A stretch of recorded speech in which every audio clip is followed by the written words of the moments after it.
Welcome back to our 200 practice question video series.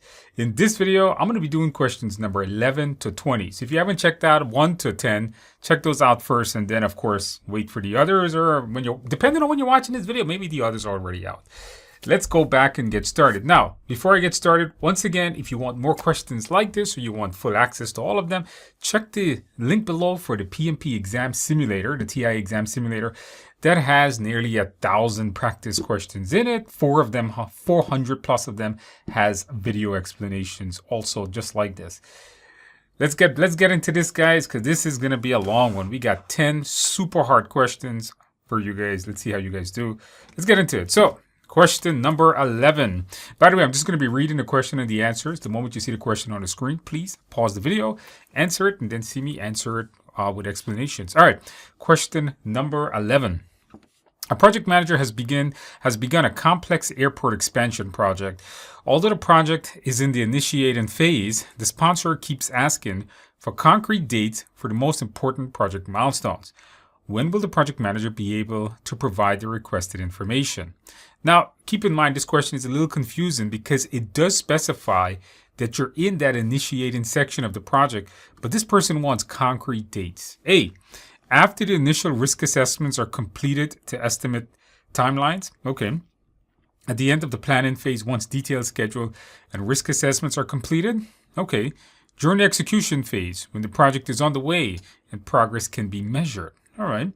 Once the project charter is signed as is outlined the initial milestone. Answer here is going to be B. Now here's why. First of all, notice it wants the sponsor wants concrete dates. Even though they're in the initiating phase of the project, you cannot get concrete information in the initiating section. Keep in mind for your exam, the initiating is all high level scope, high level schedule, high level budget, high level risk. All of that belongs in the project charter itself. So you have to wait till the end of planning. That's the whole objective of planning. The whole objective of planning is to spend a lot of time and determine what's the best schedule? Do those expert judgment, do those bottom-up estimations, break down the work in the WBS, and so on. After an initial risk assessment is not going to give you concrete information. So A is wrong. You don't need to wait till the execution. That's the point of planning. Now, once the charter is signed, it doesn't mean that any of the real planning work has got. The charter is signed, the project is authorized, but you really haven't done all the work yet. It's not till the planning when you really do the work, making B the best answer. Question 12. A project manager is overseeing a large infrastructure project in a hierarchical organization. The team members are used to receiving direct instructions, and their performance reviews are based on task completion percentage. After discussing with the sponsor, the project manager realizes that some tasks needs to be reassigned to meet the next milestone. This change could be perceived as negative reflection on the current assignee's performance. What should the project manager do? A, assign the task to the most skilled member without further discussion. Okay. B, hold a meeting to explain the changes and collaborate on reassigning tasks. All right. C, privately ask a senior member to take over the task and inform the others of the reassignment. All right. Send an email to the team outlining the task changes and reasoning behind them. Okay, follow the mindset on this particular question, because if you notice in the question, we have team members, they're receiving direct instructions and performance reviews are based on task completion. Now, something changed. They realize that some tasks need to be reassigned in the next milestone. This, of course, can affect them. So when something is affecting the team, what does the mindset tell you? Well, let's go over this here. Best answer is hold a meeting and explain the changes to them. Part of the mindset is to confront your problems, right? Don't step away from your problems. Don't hide problems. Never hide anything from anyone. Notice this one is assign the task to the most skilled team. Part of the mindset tells you shouldn't just go and assign tasks. Work with the team. Try not to do work by yourself, but be collaborative and bring people into the decision-making process. A, you're basically doing that by yourself. B, now you're meeting with the team, you're working with them. Never give away your work. I keep saying this over and over in all my mindset videos. Never give away your work. Never actually tell somebody else to do it. Never ask a sponsor. Never ask the PMO. Never give it away to a senior team member. Send an email to the outline and the changes and the reason. Although I like this, notice B and D is basically the same thing. In this one, you're sending an email and you're letting them know the reason. In this one, you're holding a meeting and you're working in a collaboration. So which way is better? Sending out an email or working with the team in a collaborative manner? B is definitely better than C. Question 13. A project manager is leading a city park renovation project. During a status meeting with city officials, the project manager provides an update about a significant deliverable. Some of the officials claim they were not informed about this deliverable. What should the project manager do next? Confirm if the scope statement have been updated to include the deliverable. Okay. Meet with these officials to review the communication plan and clarify deliverables. All right. Check the attendance records of these officials at prior project meetings. Okay. D. Review the project documents to ensure the deliverable was communicated. Follow the mindset once again on this one here. Let's see what it says here. Best answer here, guys, is going to be, once again, is to confront your problems. If you have something on your project that's going on that you feel is negative, meet with people, talk to people is going to be the best answer. Now, there's one thing I want to point out here is if something seems like you're doing it out of malicious reasons or something seems like it's going to negatively impact the project, it's probably not going to be the answer. That's what C is. Notice, check the attendance records of these people attended meetings. It seems like you're checking to see if they show up so you can like crucify them or prosecute them or something like that. Probably not the best answer. Confirm if the project scope has been updated to include the deliverable. Well, the best thing here to do is before you do that, meet with them and make sure that they even know what they're talking about or what, if they understand what this deliverable is about. Review the project documentation to ensure the deliverable was communicated. Before you do this, all right? Before, notice it says what you do next. Before you do this, meet with them first. Make sure you review the communication plans with them. All right, question number 14. A project manager is overseeing the construction of a new office building. A key stakeholder complains that they never received the structural integrity test status report. The project manager provides the report, and the stakeholder notices that an important aspect of the structure was not tested. What tool should the project manager have used to prevent this situation? The communication log, requirements traceability matrix, stakeholder register, or the quality management plan. Okay, so let's take a look at the answer here. Notice you're looking for prevent something like this from happening. So you got to go back in time. Watch, the keyword is prevent here. So we got to go back in time. And the best answer here is going to be stakeholder register. This was a tough one. I agree. If you got this one wrong, don't feel bad. Notice a key stakeholder, the main complaint is what? They never received the test report. They never received the report. Now, what document outlines the communication needs of a particular stakeholder? It's the stakeholder register, not the communication management plan. The communication management plan tells what communication will take place at what time, when it's going to take place, how it's going to take place, who's going to set it, who's going to give it to them. The stakeholder register is a different document. This one says who the stakeholders are and their communication requirements. So this makes it the best answer. Now the communication log is all communications on the project. This is telling us what happened. This is not going to prevent this from happening. The traceability matrix tells us who gave us what requirement. That's not going to help you in this particular one. It's not asking for that. The whole problem is somebody didn't get a communication. The quality management plan says how you plan to meet your quality requirements. This is not a quality requirement thing here. This is more of a somebody didn't get a particular report. Question 15. A project manager is overseeing the development of a new healthcare facility. The project team is struggling to understand some critical aspects of the project scope. A senior subject matter expert from the organization headquarters is available for 1 week. What should the project manager do to benefit from the SME presence? All right, A, conduct a workshop with the SME to address the team challenges. All right. Discuss with the SME the specific scope issues the team is facing. Okay. Arrange for the SME to provide training sessions to the team. All right. Have the SME to review the project documentation for alignment. Okay, so this one here, follow the mindset on this one to get this one correct. And the best answer is, if you got C, you are doing it correct. Okay, here's why. I keep telling you guys, you need to be collaborative. You need don't do things by yourself. If you're not including the team and you're just doing the work by yourself and you're making your own decision, it's probably not the best answer. That's not good servant leadership. That's more of like being like a dictator and you're making all the decisions for the team. So let's go through this. Notice this one is conduct a workshop with the SME to address the team challenges. This is you're doing a workshop with the SME. It doesn't say you include the team here. This is just you and the SME working together. If you're going to be addressing the team challenges, it's best to have the team involved in your workshop. But that's not what that is. Discuss with the SME the specific scope. Once again, you're not involving the team. Have the SME, before you have them review the meet with the team. If you're going to only have the SME for a week, there's nothing here that says review that there's an alignment problem. All right. That they're just having some critical aspects of the scope, but we're not sure what the alignment is. So the best thing is if you have an SME, bring them in to help train the team. So that way they can have a better understanding of the project scope. Question number 16.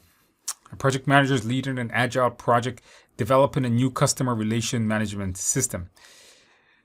Midway through the project, the team receives feedback from the legal team regarding new data protection laws that the project must adhere to. Which two actions should the project manager take next? All right, I want to point out that this is a multi-selection question, and you're going to be doing what's next. All right. Direct the product owner to prioritize the data protection features in future sprints, okay? Request detailed information with new laws from the legal department, all right? Have the legal team implement the compliance measures, all right? Plan the immediate integration of compliance requirements to mitigate any legal issues, all right? Conduct an impact analysis with the team to understand how this law affects your project, basically.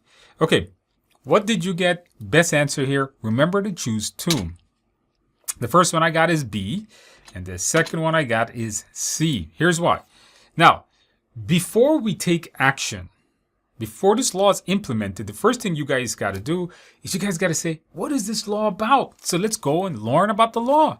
The next thing you got to do is before something is implemented, you got to understand how it's going to impact the project. That's E. Those are the two answers. Now, once you do B and E, maybe then you want to speak to the product owner. Maybe then you want to plan how to integrate this all into the project. All right, that's what you got to remember. Don't take an action just like that. Assess the situation. See what's going on. Understand what's happening around you before taking an action. This is a type of an action. Notice you're telling them to prioritize the work. You just can't implement the compliance measures without understanding that C and D, without understanding how it's going to affect your project, making B and E the best answer.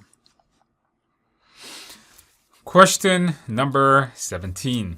A project manager is initiating a new software development project for a client known for their vague requirements and challenging communication.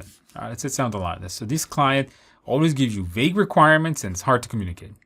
The previous interactions with this client have led to misunderstanding about the scope. Okay, what strategy should the project manager implement to prevent this? So you're looking to what can we do to stop this from even happening?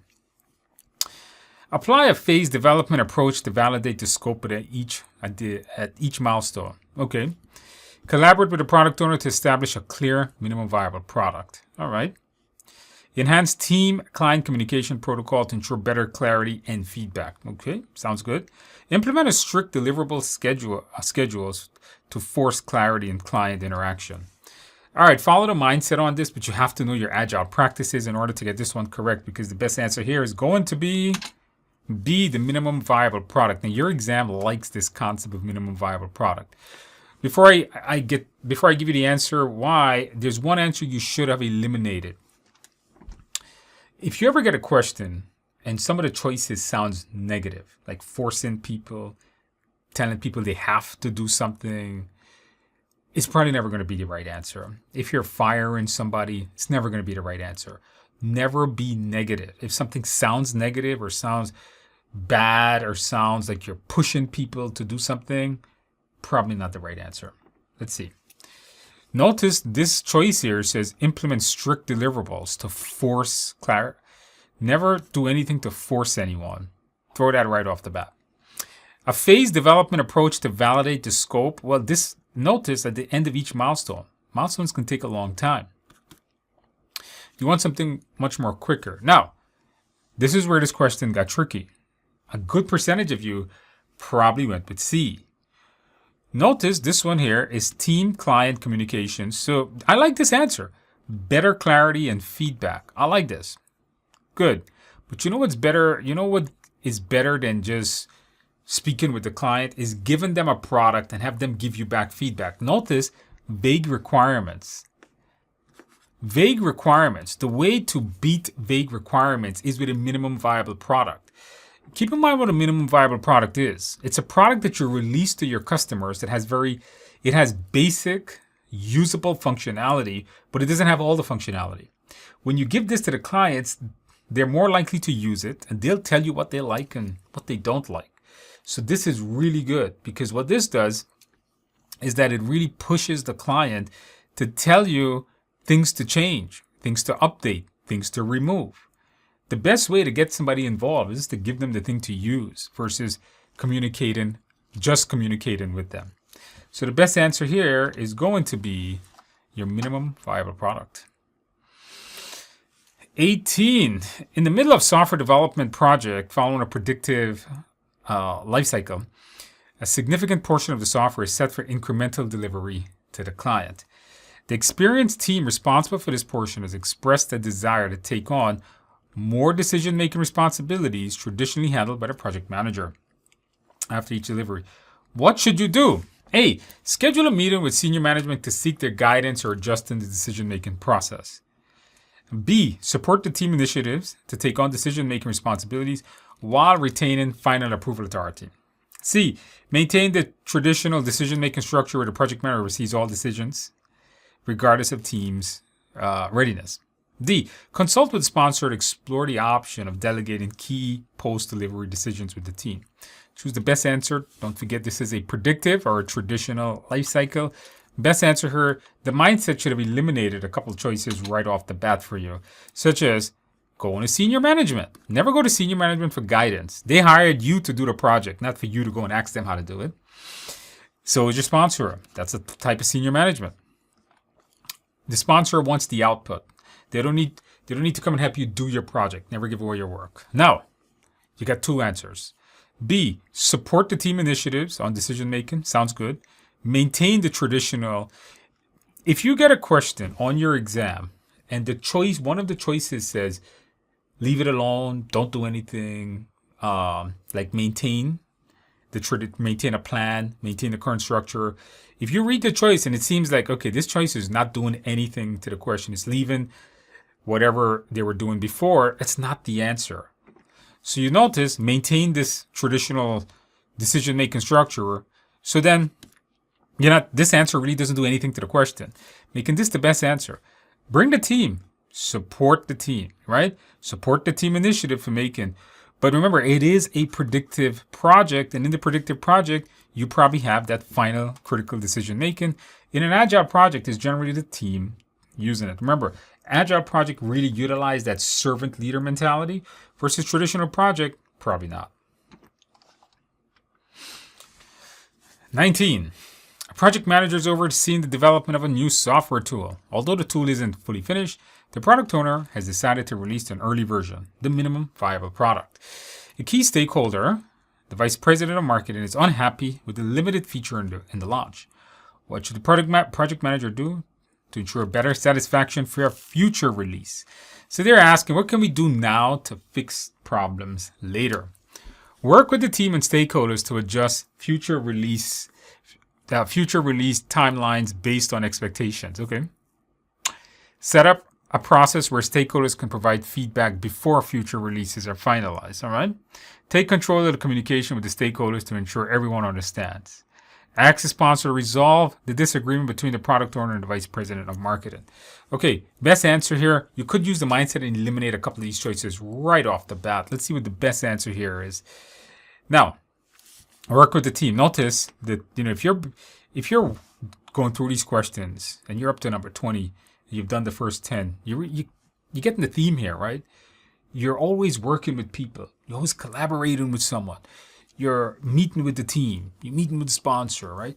To get the project approved, all right? Don't go to the sponsor to help you with your work. So always collaborate.